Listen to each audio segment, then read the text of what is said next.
Hello दोस्तों, नमस्कार। आज हम बात कर लेते हैं एक ऐसे म्यूचुअल फंड के बारे में जिसने बहुत ही बेहतरीन और शानदार रिटर्न दिया है। कुछ कमेंट भी आए मेरे पास रिटेल निवेशक के, छोटे इन्वेस्टर के, जिन्होंने बताया कि हम एक छोटा सा अमाउंट इन्वेस्टमेंट करना चाहते हैं, एक छोटे इन्वेस्टर हैं और ज़्यादा नॉलेज भी नहीं है, तो हमारे लिए कोई ऐसा फंड बताओ जिसके अंदर अच्छा रिटर्न मिल सके लंबे समय के अंदर और उसके अंदर रिस्क भी थोड़ा कम हो। तो ऐसे बहुत सारे फंड है, मैं उनको बताना चाहता हूँ। क्या कमेंट से सारी बात नहीं समझा सकते, तो उसी कारण मैंने ये वीडियो बनाया है। ऐसे बहुत सारे फंड है और ऐसे बहुत सारे फंड हाउस है जहाँ पर आप इन्वेस्टमेंट कर सकते हैं। मैं आपको एक उदाहरण के तौर पर बताता हूँ, HDFC का म्यूचुअल फंड जिसने शानदार रिटर्न दिया है। कुछ लोग ये भी कमेंट करते हैं कि फंड का AUM कितना है, फंड का साइज़ कितना है, हमें कौन सा फंड लेना चाहिए, डायरेक्ट प्लान लेना चाहिए या रेगुलर प्लान लेना चाहिए, किसके अंदर अच्छा बेनिफिट है और हमारे लिए कौन सा अच्छा है। तो इन सब के ऊपर हम बात करेंगे, आप वीडियो को पूरा देखें।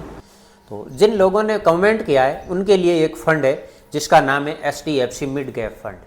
तो इस फंड के बारे में हम सारी जानकारी लेंगे कि फ़ंड का कितना साइज है, कितने लोगों ने इसके अंदर पैसा लगाया है, इसका रिटर्न कितना है हर साल का, और आपको कौन सा प्लान लेना चाहिए, डायरेक्ट प्लान लेना चाहिए या रेगुलर प्लान लेना चाहिए, और दोनों के अंदर क्या डिफरेंस है, एक्सपेंस रेशो का कितना फ़र्क है, सब कुछ हम बात करेंगे। जैसा कि आप देख सकते हैं ये HDFC का ऑफिशियल ऐप है म्यूचुअल फंड का। तो इसके ऊपर हम आते हैं और इसको हम ओपन करते हैं।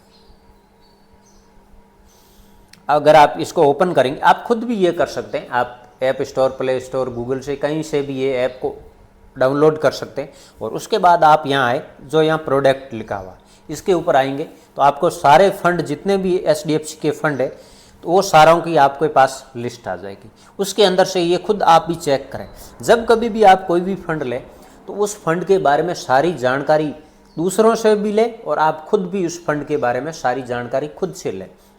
तो सबसे ज़्यादा मैं इसी कारण वीडियो बनाता हूँ कि एक रिटेल निवेशक को इन बातों का थोड़ा सा ज्ञान होना चाहिए, थोड़ा सा ध्यान होना चाहिए। ऐसा ज़रूरी नहीं है कि आप हर फंड के बारे में दूसरों से पूछें। आज के समय के अंदर ऐसे बहुत सारे प्लेटफार्म हैं जहाँ से आप खुद रिसर्च करके खुद सीख सकते हैं बिना किसी की हेल्प लिए। तो थोड़ी बहुत ये जानकारी आपके पास होनी चाहिए। तो आप आज जाते हैं ये HDFC के ऑफिशियल ऐप के ऊपर और यहाँ आपको जितने भी फंड हैं HDFC के सारे फंड आपको यहाँ मिल जाएंगे। जैसे आप देखेंगे यहाँ 93 फंड की डिटेल दी हुई है। तो उसके अंदर से आपको फ़ंड सिलेक्ट करना है, जो मैं एक फ़ंड बताता हूँ आपको। अभी हम जान लेते हैं HDFC मिड कैप फंड के बारे में। तो इसको हम ओपन करते हैं। HDFC मिड कैप फंड, इसके अंदर आप देखेंगे एक डायरेक्ट प्लान है, एक रेगुलर प्लान है।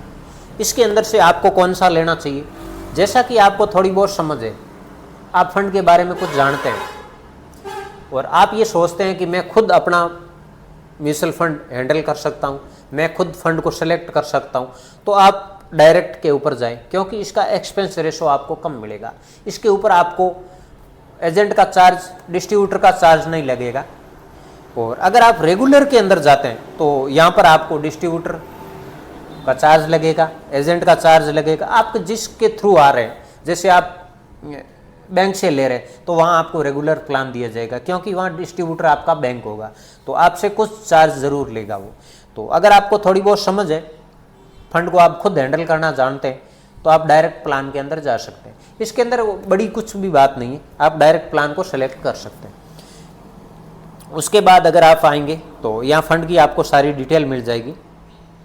जैसा कि यहाँ लिखा हुआ है 3 years एंड अबव, मतलब आप हमेशा किसी भी फंड के अंदर जाएं, आप लंबे समय का सोचें।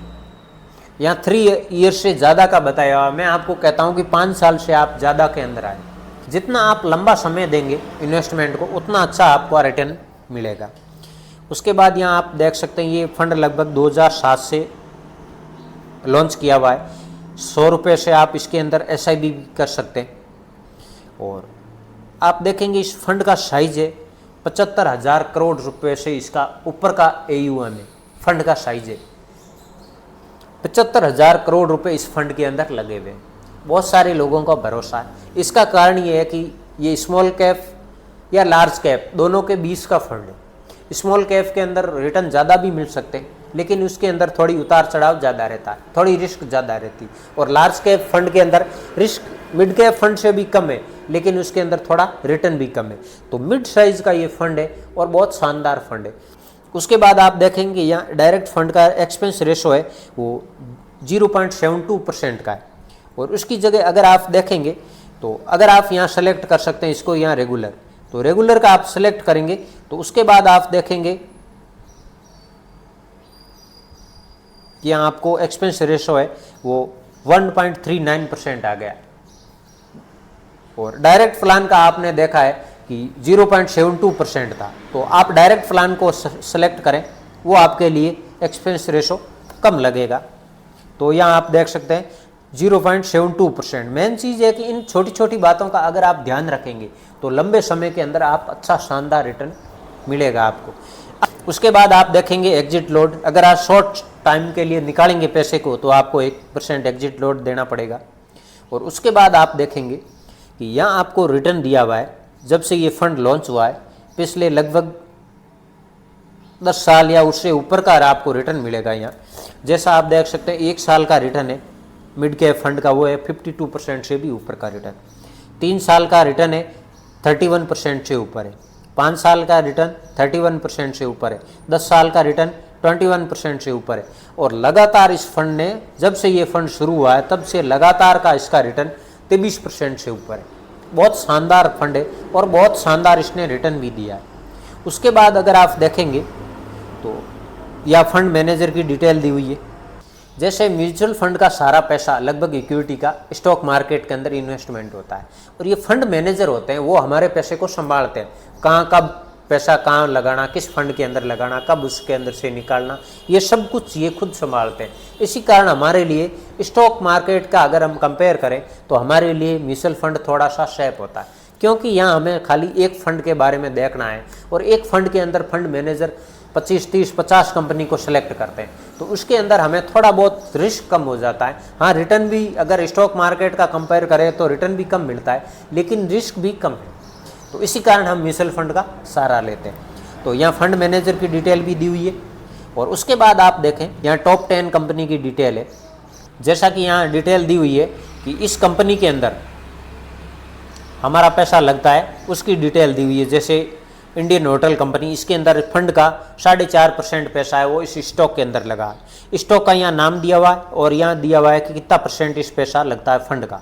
यहाँ स्टॉक का नाम और यहाँ फंड का परसेंटेज वही दिया हुआ है कि फंड की सारी डिटेल दी हुई है कि ये फंड के अंदर इन टॉप 10 कंपनियों के अंदर पैसा लगता है। तो नाम भी दिया हुआ और ये भी आप खुद से भी चेक कर सकते हैं। तो इस तरीके से आप अपनी SIP कर सकते हैं, आप लमसम के अंदर कर सकते हैं। तो इस तरीके से आप एक अच्छा सा म्यूचुअल फंड को सेलेक्ट कर सकते हैं, जो भी आपको अच्छा लगे। लमसम करते समय थोड़ा ध्यान रखें कि मार्केट थोड़ा बहुत डाउन हो, तो उस समय आप लमसम करें, वो आपके लिए बेहतर होगा। SIP आप कभी भी स्टार्ट कर सकते हैं, क्योंकि उसके अंदर ऊपर भी पैसा लगता है और मार्केट नीचे आएगा तो भी आपकी SIP लगती रहेगी। तो कोशिश करें आप जो आपके पास सेविंग है उसको आप इन्वेस्टमेंट करने की सोचें। पैसा हमेशा इन्वेस्टमेंट करने से बढ़ता है।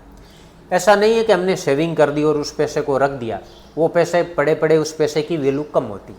तो आप सेविंग को इन्वेस्टमेंट करने की कोशिश करें, अच्छी जगह पर इन्वेस्टमेंट करें और अपने फाइनेंशियल एडवाइजर की सलाह लेकर इन्वेस्टमेंट करें। ये वीडियो है एक उदाहरण मात्र है कि आप इस तरीके से इन्वेस्टमेंट कर सकते हैं। तो आप अपने फाइनेंशियल एडवाइजर की सलाह लेंगे तो आपको और भी अच्छे तरीके से समझा सकता है। अब कुछ लोगों का कमेंट आता है तो उनको कमेंट के अंदर सारी बात नहीं बता सकते, इसी कारण मैंने ये वीडियो बनाया है। अगर आपको ये ठीक लगा हो तो आप लाइक करें, चैनल को सब्सक्राइब करके ज़रूर रखें। फिर मिलते हैं हम एक नए वीडियो में नई जानकारी के साथ। तब तक के लिए जय हिंद, जय Bharat. Thank you for watching.